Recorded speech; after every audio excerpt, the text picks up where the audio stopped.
में शब बारात को लेकर अहम मीटिंग की गई। शब बारात को लेकर ऐशबाग ईदगाह में मीटिंग की गई, जिसमें पुलिस इंतजामिया और उलमा के बीच ये मीटिंग हुई। मीटिंग में पुलिस के कई बड़े अफसरान मौजूद रहे।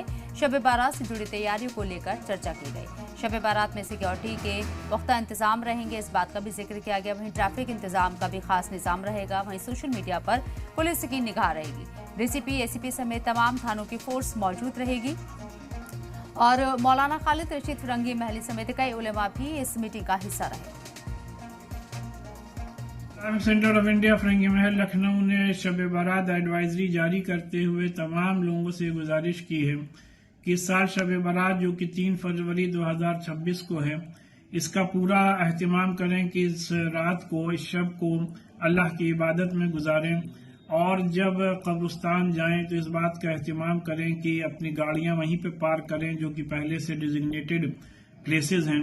और इस मुबारक रात में ना आतिशबाजी में अपना रुपया पैसा जलाएं और ना मोटरसाइकिल स्टंट करें, बल्कि कानून पर पूरी तरीके से अमल करें। और चूंकि ये मुबारक रात है, इसमें अल्लाह ताला दुआओं को कबूल करता है, तो अल्लाह की बारगाह में हाजिर होकर ज्यादा से ज्यादा दुआएं करें। और दूसरे दिन यानी कि 4 फरवरी 2026 को रोजा रखने का एहतमाम करें, क्योंकि उस दिन रोजा रखना नबी पाक सल्लल्लाहु अलैहि वसल्लम की सुन्नत है। और ज्यादा से ज्यादा सदकात और खैरात करें और अल्लाह से अपने गुनाहों की तौबा करें।